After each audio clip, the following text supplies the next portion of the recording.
Thank you for joining us for Blunders, Bad Ideas, and Bliss. My experience writing a textbook, presented by Erica Ehrlich. Today's webinar is brought to you by Xanadu, a TAA Platinum sponsor. They are experts in all types of custom publishing and fulfillment, and you will hear from Erica a bit about their authors first, flexible approach to working with textbook writers. Erica is an award-winning teacher and researcher specializing in agricultural communications at Texas Tech University. Her passion for the industry started on her family's farm in Oklahoma, where she was involved in 4-H and FFA. She began her career in broadcast journalism and public relations before becoming a researcher and teacher. She teaches courses in risk and crisis communications, video production, and campaign development. She recently authored and published her book, The Crisis Communications Guide for Agriculture, Food, and Natural Resources. Hello, Erica. Thank you for joining us today.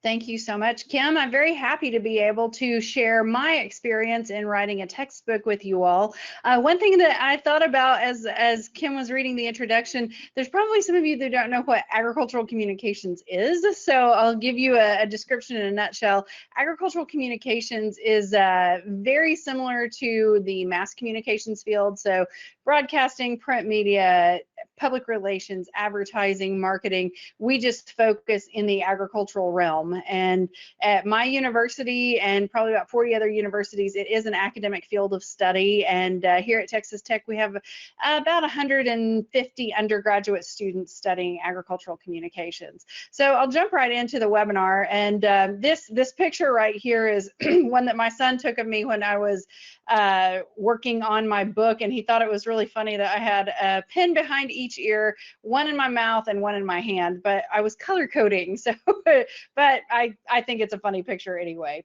So yes, and the Bliss part of it, I really enjoyed writing the textbook. I've really enjoyed every bit of my textbook experience, and I'll tell you how everything worked. So today we'll go into generating ideas, my writing process, getting organized, finding a publisher, and then just the lessons that I learned from doing this book. So to start with, why write a book? And you know, there's all sorts of reasons to write a book. One, there could be outdated information out there. Two, there's just a hole in the marketplace that you think your knowledge and information could fill. You have specialized information, so risk and crisis communications in agriculture, like that's a niche within a niche in my field. So yeah, it is very specialized, and there was not a book about risk and crisis communications in agriculture. Another thing is that you feel ready. I don't think that you can force a book. If a novel is something that you're thinking of, maybe you have a story in your head and you really want to get it out onto paper or the screen or whatever. And then finally, you have a need for a class. And so that was another thing. There wasn't a book specific to agriculture in my field. And so that was one of many reasons why I decided to move forward. Before I got too far into my what's the word, fixation on writing a book, I did several searches. This is what came up when I did a search in Amazon for risk and crisis communications in agriculture. So it didn't really fit there. I looked through our library, I looked through Google, and also I asked around. So there's somebody in the industry in risk and crisis communications that is kind of like the known leading scholar in that field. So I did a Zoom meeting with him, and he helped me out, and he was like, yeah, there's really not much in there that focuses in on the ag industry, so go for it. So I kind of took that as permission from him to move forward. So the process that I took when writing my book was I started, actually I had started really when I was working on my dissertation. So my dissertation focused on the way the salmonella crisis, which was initially believed to be in tomatoes, but was actually jalapenos. That was my first risk and crisis communication study. There was another large national peanut butter recall or peanut product recall the next year. And so I did 2 or 3 papers on that crisis. And risk and crisis has just always been a topic of research that I have enjoyed doing.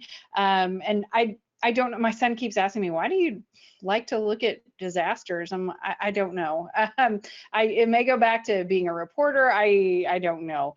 But, I had done a paper in 2016, 17, and 18, 3 years in a row in this region of the United States. We had some pretty massive wildfires that consumed a lot of land, a lot of fencing, a lot of, not a whole lot of homes, but barns and other agricultural enterprises. And when I would read the newspapers, I could see that some of the people that were being quoted on this were some of our alumni, some of the alumni at neighboring institutions that offered an agricultural communications program. And I thought, we need to put this message out. Like, they learned a lot when communicating this, and I wonder how many of these entities have a crisis communications plan. So that paper was really the catalyst that prompted me into doing a full book. So when I made the decision to do the book, I pulled every one of my old papers. I went through some of the academic journals in agricultural communications, in mass communications, looked through a lot of them. I teach a class on risk and crisis communications in agriculture, and I've done quite a few Zoom interviews during fall 2020, the COVID semester. And so I transcribed all of those interviews. Then I went and conducted additional interviews. And then the lit review that I did was pretty intense. As I was doing that, like I discovered writing is a lot of staring at the computer, hoping that the words will just will themselves to you. But eventually I had to figure out a way to divide up the book because I had all this information in front of me. And where it finally came to me, I don't know how, but it did. There's a model for the agriculture crisis management framework, and my coworker David Dorfert created this. And so the units in my book, or the big sections in my book, are based in the 3 steps of crisis management. So prevention, preparation, recognition, response, and evaluation. So there's essentially 5 sections in my book when you take out the front matter and back matter and all that stuff, and that helped me organize. So I used the old dry erase board with sticky notes methods, and so I was just going through and putting up topics that I wanted to go under each umbrella category, and then I went to the computer and started plugging away some notes and quotes and other ideas into the places where I thought that it should belong. And a piece of advice for anybody writing anything is to create a file called trimmings. And when you eventually have to cut that paragraph or 2 or that page that just doesn't fit where you thought it would, it's not so you're not so emotionally attached to it. So, when you chop out a page of your book, you have a place to put it and tell yourself you'll come back to it, you'll use it again. But that makes it a little bit easier because you spent, if you have to cut a page, like, it's hours of work right there. So that made me feel better. Like, I made that trimmings file and I'm like, yeah, I'll plug it in somewhere else. And about the only time I open that trimmings file is when I trim something, but maybe someday I'll go back to that file. So getting organized, it's so funny because when I hear people talk about writing a book, oh yeah, I know, I just need to sit down and write. Well, getting started is really hard, and it's very scary to look at a blank Word document. But keeping good notes is really important. So I had a notebook that I kept. I had a little sticky note system. As unorganized as it might seem, it was organized to me. And on those days that I just didn't feel like I had much to write, that's when I would turn back to the literature, maybe set up another interview, and just pull more information together. Some authors like to do mind maps, so idea 1 connects to idea 5. I didn't really do that. The sticky note diagrams worked well for me. And then just writing out phrases. And so I would open up, I had a folder for section 1, and then with each chapter that I do within that, I had my own Word document within that. So I would just, okay, well, this fits into this idea. And so I would type out into there.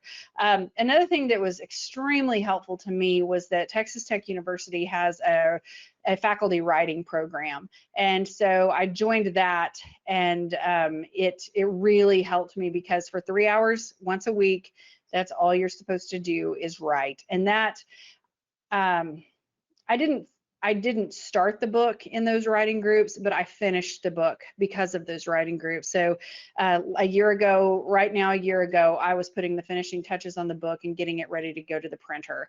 But, you know, carving out time to do your writing was what I had to do to finish the project.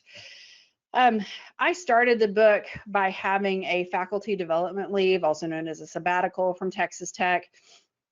And I really, truly thought that I would finish this book in the fall of 2021 when I had my faculty development leave. And so that's why I say goals can be frustrating, because I did not finish my book in fall of 21, and I felt like a total failure. So, you know, I think that goal, you know, the people tell you that your goals should be time sensitive, relevant, achievable, all that stuff, the SMART goals that a lot of people like to talk about. And my goal was SMART. I had a timetable. My goal was specific. It was measurable, but it just was not well informed. So, you know, it's, I don't want to say you can't finish a book in a semester, but I was not able to, and that's okay. I should have had like some benchmarks that I wanted to hit rather than a full goal. But also my project grew. Like, I thought it was going to be this one thing, and then it took a right turn and ended up being something completely different. So you know, that was something that I had to be okay with that, and I had to realize that it was going to take me quite a bit longer. And then, you know, once I had that structure, then I could create those benchmarks. So maybe, you know, in week 3, that's when I want to be finished with section 1, or, you know, whatever the case may be. Having just some sort of structure. So this is a screenshot of my folder, aptly named book. And so I have quite a few, and this is just a screenshot, so I can't scroll through and show it to you. But I have in here where it says book chapters. I have my front matter. 2 is prevention. I don't know why these are in a weird order, but 3 was preparation. And then I have just other random files here. But my point here is to save everything. Save everything you think you might need. And it's like, I could probably go through here and clean up my organization structure, but I knew where to find everything. A lot of authors like to purchase a writing software. It's called Scrivener. Scrivener is one that has been recommended to me multiple times. There are other softwares out there available, and I'm not endorsing anything. I talked to several faculty on campus that had used they had written books. And so I contacted them, and by and large, most people said, we just had good folders in Word. And so that's what I decided to do. And it's easy to spend a lot of money of your own on a book. And so that was an area that I chose to not spend my own money. But I have some friends that write, and they say that they can't function without Scrivener. So, or some other software. Scrivener is just the one that I hear recommended the most. Something else that I wanted to make sure that I was on the up and up on, I didn't want anybody to ever accuse me of plagiarism or using something that I wasn't supposed to. So I contacted the university's legal department and told them what I was doing.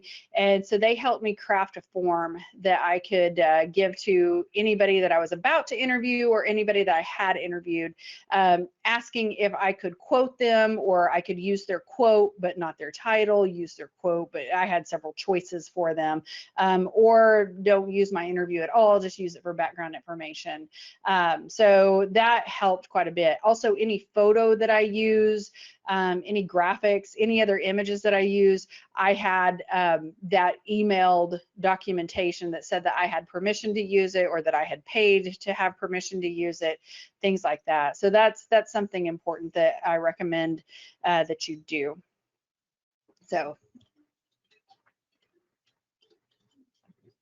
So the next step, finding the publisher. This is how I did it. I did not know what I was doing. So a year ago in December will mark 1 year, I made this post, and I put it on Facebook, LinkedIn. The picture here is from LinkedIn, Twitter, and Instagram. I put this photo up and said, I finished my book. It needs editing, but now the hard part of finding a publisher. I'm exploring several leads, but I'm open to any publishers you may have. help. And LinkedIn for the win, because I didn't find Xanadu through LinkedIn, but I found somebody that sent me a list of names. And I say with publishing, it's like dating, and this is a screenshot of a lot of different dating apps. But you know, something that I was trying to do in the beginning was who published other books on risk and crisis communications. And really what worked better for me was just going to social media to say who has ideas. Google searches work great, but what led me to Xanadu was that, you know, somebody commented on my thread and said, we publish textbooks, let's talk.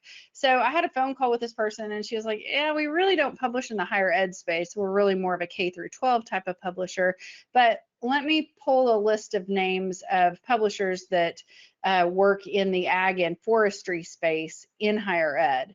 And so I had a list of probably 25 publisher names, and Xanadu was on the list, and I sent an email, and that worked for me very well. And actually I had several other publishers that got back with me, but that is what started the dating process. And know that most publishers will ignore you. That's just kind of how it goes. So yes, I found Xanadu, sent them an email, and we started having a Zoom relationship where we had multiple calls through Zoom. I did not send them my full file in the beginning, but as we talked through it, they realized that they had a publishing company that could help me. I had a product that was hopefully sellable. But some more information about Xanadu. They're what I would consider just because I had not seen them publishing in the agricultural communication space. There were some others that I had heard of or knew of people that had published in them before. But Xanadu publishes K through 12 and higher ed. They'll provide digital courseware. They were so responsive. I kept the rights to my book, and they didn't give me any restriction on how many pages I could have. They also, and one of the publishers that I was talking to said, well, with a book that says short as yours, you can only have 10 figures in it. And I'm like, well, I spent all this time making all those figures. So yeah, I have very much enjoyed working with Xanadu, and I highly recommend looking into them if you have a textbook in mind. There are some publishers that want you to contact them before you start writing. There are some publishers that want a completed book. So I was kind of looking around for publishers before the book was finished, but I really got serious about it last year in December. So, you know, and nobody asked me for the full manuscript until we were pretty far down the road. Once I sent Xanadu my transcript, they sent a projected price and then sent me a contract. Then we went through the editing phase. Then they did page layout, and at each step along the way, I did another round of edits along with their team. So about that editing process, don't take it personal, because when I first got that Word file back with the editor's marks in it, I wanted to cry, but it wasn't personal. I asked for an editor because I knew that there were mistakes, and I knew that there were places that it didn't make sense. So I asked for it, so I took it seriously. You know, there were times that I had to shut the laptop and walk away because I was offended or whatever, but it really was helpful to go through that process. And you know, I had to, you know, be very humble and say, okay, I don't know everything about writing, and I'm not the best writer in the world, so let's listen to what they're having to tell me and take it seriously. So to kind of wrap up what I had here, just kind of some words of wisdom to go along with doing a book. First of all, give yourself some grace, and let yourself know that you don't know everything. Forgive yourself for any typos that you may make or any typos that you may find later. And also, if any of you pick up my book, please forgive me if you find any mistakes in that book. I think we went through 4 or 5 rounds of edits, but I fear what might still be in there. But I haven't found anything yet, so that's good. Something else, books grow and change. Like I said, I was going to have a textbook that was just on communicating about the fires in 2016, 17, and 18. And then as I really dove into the project, I'm like, I think I have enough here for a textbook. So I did, and you know, and that changed the approach and probably slowed me down, but that's okay because I think I have a better product in the end. Tell yourself you'll write a second edition, and that's what I had to do. There are a couple chapters that I would like to flush out better, that I would like to pull more information on. I have found better information now that the book is printed, but I'll write a second edition and I'll put it in then. And that was another thing that was like, I would like to pull in some guest authors to help me write some of the chapters on some areas that I just don't feel my best at. So that'll be in the second edition. And know when to stop picking at it. I never did. And it finally took a point where my friends at Xanadu were like, Erica, stop. You can take another year messing with this book. And they were right. Like, I could have spent months more working, revising, fiddling with it, and it was time to go ahead. So, and they're like, you know, and I had to just trust them. They work in publishing, and so when they told me that the book was ready, I accepted that the book was ready. And something else, I dropped this in here because the price that I make per book. It's amazing how many people ask you for a free book.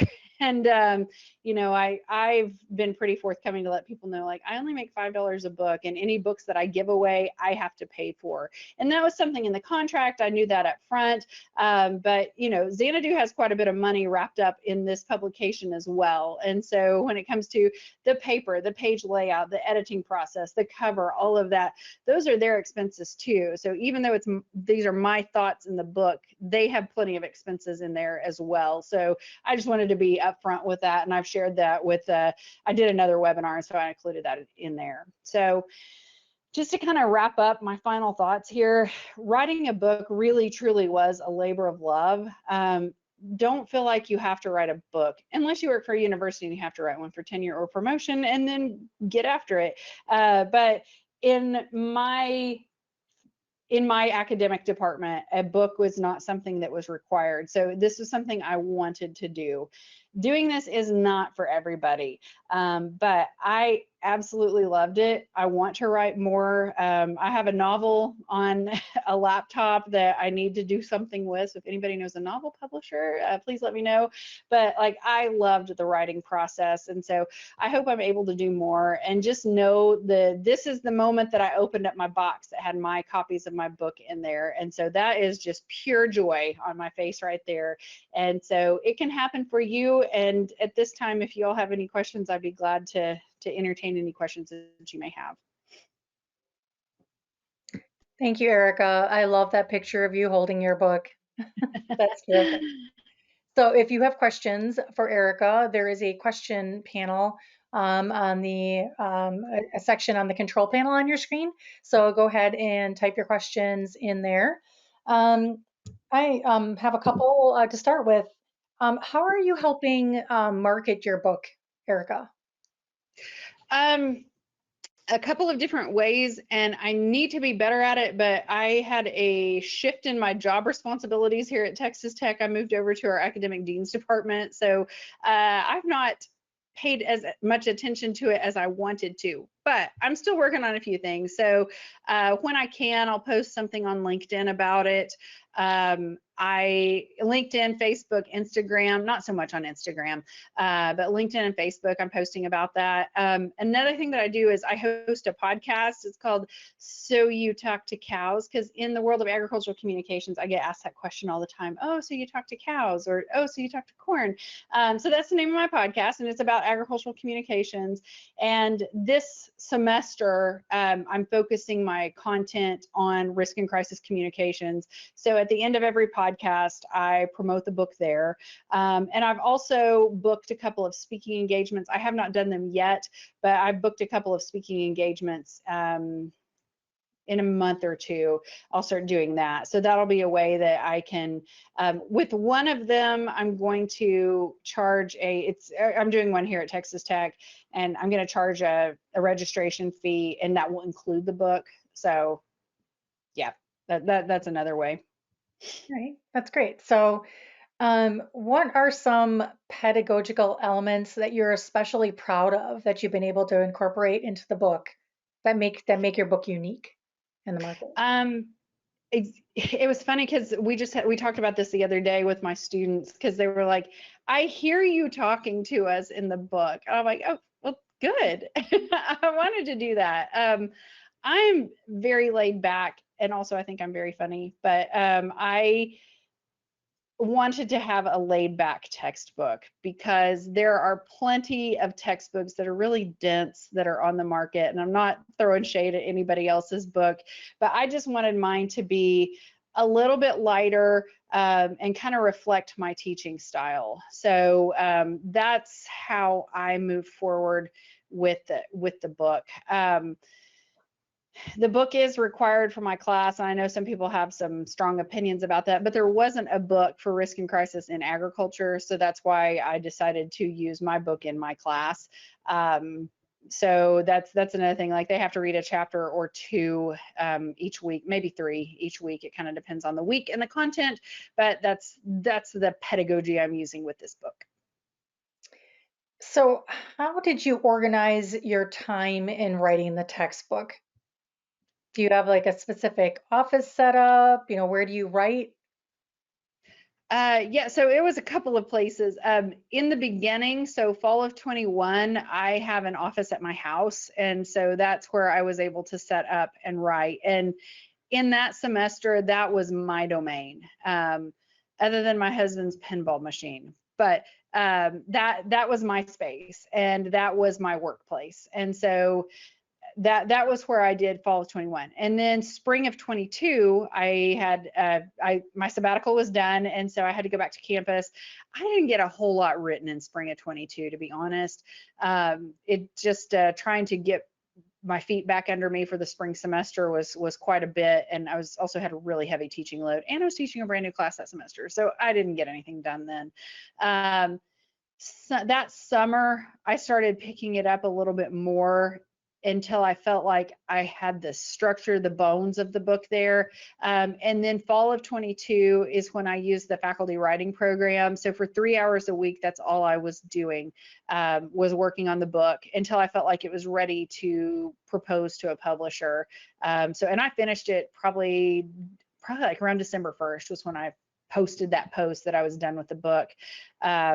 And so that was just off my laptop in the conference room that we used for a faculty writing program.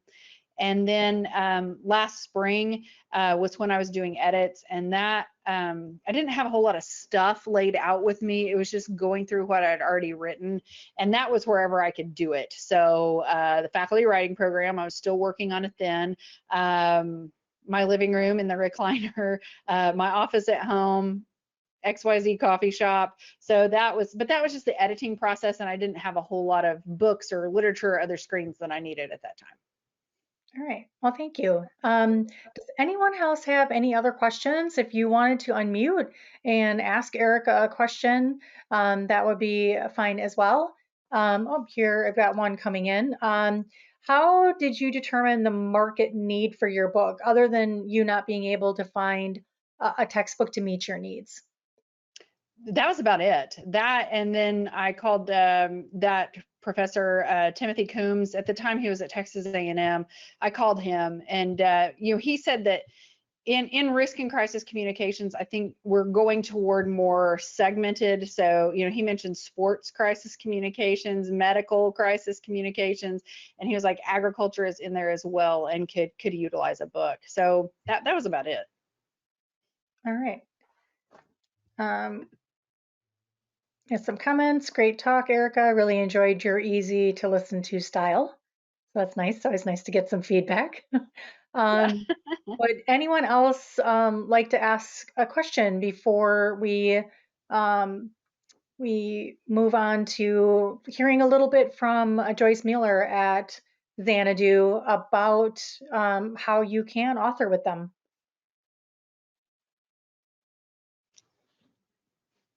All right. Well, if you do have a question, we can always do a Q&A after you've heard from Joyce as well. So Joyce, why don't you go ahead and share a little bit about Xanadu and what it would be like to author with your company? That sounds great, Kim. And thanks for the opportunity. And huge thanks to Erica for not only taking the time to present this to aspiring authors, but for the kind words about Xanadu. So a little bit about Xanadu. We've been around since 1999 in the academic publishing world. We started in the world of copyright permissions and doing course packs for a lot of universities. So many of you may have seen us in your bookstores or worked with us in the course pack function.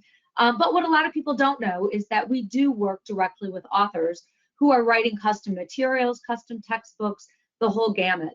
The great thing about Xanadu is we are small and nimble, but have a lot of resources. So we're able to be really flexible. I know Erica mentioned her book was on the smaller side, but she had a lot of graphics. So we really work with the author. We don't have constraints. We work with the author to understand what are the needs and what are the best ways to get their products out to market. I know in the past, Erica and I have also talked about just helping with the process to keep things moving along. If your goal is to have a book in the hands of students by fall of 2024, we'll build out a project plan and work backwards with you from that. If you've got a particular price point in mind, we know that affordability is really important, and that's part of Xanadu's mission. We do a lot of work in the affordability space. So we're happy to help you figure out what that price point is and back into that price point. So again, we're Xanadu, we're really excited to be part of TAA. We're a new sponsor for TAA. We're really passionate about helping authors, about partnering with authors and providing them the support to get their great work out into the world. So if anybody is interested in learning more, you're welcome to contact myself. My email is jm like Mary, UELLER @xanadu.com. We've also got a landing page, xanadu.com/TAA, and I'm sure Kim will include that in some of the follow-up emails. So you're welcome to contact myself or Jeff Shellstead, who's our general manager for higher ed. That's about it. I'm happy to answer any questions as well. But again, so many thanks to Erica for taking the time to impart her wisdom from going through the process. Thank you. Yeah, I was happy to do this. This was fun. Agreed. Thank you, Joyce. So we have a question. How did you price your textbook and how much does it cost? Mine? Yes. They told me what to price it. Well, Joyce yeah. will talk about pricing, but what does it cost? to be well, they take a look at what the projected page count is going to be. Also, I wanted my stuff printed in color, and so that added to the price of the input cost of the book. But there were some companies that only print in black and white, and so yeah, no, I don't want to deal with that. So I wanted color.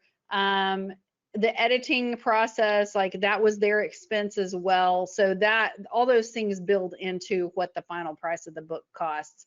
And then it's listed through the Xanadu website. I think it's like $59 or something like that. So yeah.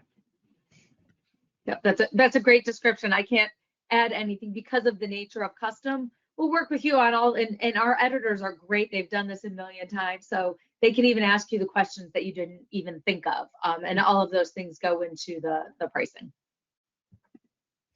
Okay. So how much does Xanadu help authors with marketing?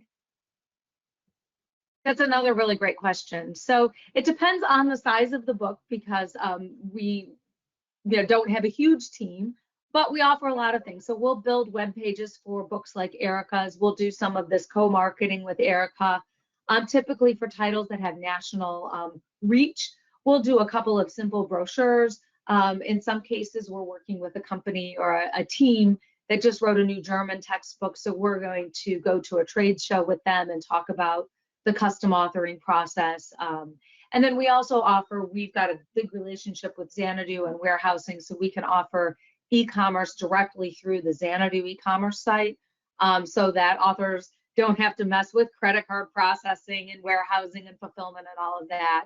So we can help in a lot of those ways. Right, thank you. So the next question is, how about ancillary development at Xanadu? Can you clarify that a little bit? Probably like websites, supplemental materials like workbooks and things like that. Sure. Thank you. Thank you. So yeah, we can do anything. So that's again the great thing about being a publisher, a custom publisher. So we can certainly work with you. We don't typically build full out websites, but we would certainly talk with you about what it is that you need in terms of doing workbooks, study guides, all of those kinds of things. In addition to print, we also have an e-reader as well as a courseware platform. So those are all things that we can work with authors on to help them get their book out to where they need it to go. The supplemental materials for my book will be available in addition to. I just couldn't get it done. So that's part of that whole project thing. Let's get this done. Yeah. And I'm giving myself grace. It didn't get done, and it's not going to happen for this edition. Well, this question is for Erica. Did you write the textbook because you were teaching a course on disaster communications? Before you wrote the manuscript, were you using another textbook while you were teaching this course? Yes, I was using another textbook, and the book I was using was great, and it's referenced a lot in my book. But it just kind of came together that there wasn't a lot specific to agriculture, food, natural resources, and also I felt like I had the materials and the data to back up what I was wanting to put in a book. So it was kind of a two-pronged thing. All right. This is for you, Joyce. How compatible is Xanadu with Canvas and BB Learn? Oh, I'm glad you asked that question. So we design all of our technology to be very open. So we're compatible with any LMS system, as well as a lot of the other bookstore technologies that are used for equitable access, first day experience, et cetera. Both our courseware as well as our ebooks are compatible. And we also have a dedicated account service rep just to make sure that all of those pipes are connected before the class starts. All right. All right, just a thank you for answering those questions. I'm not seeing any other questions coming through right now. So thank you so much for sharing your story today, Erica and Joyce, for sharing more information about Xanadu and how our members could publish with your company. All right. Well, again, thank you, Erica and Joyce, for sharing your expertise with us. And thank you all for participating in today's presentation.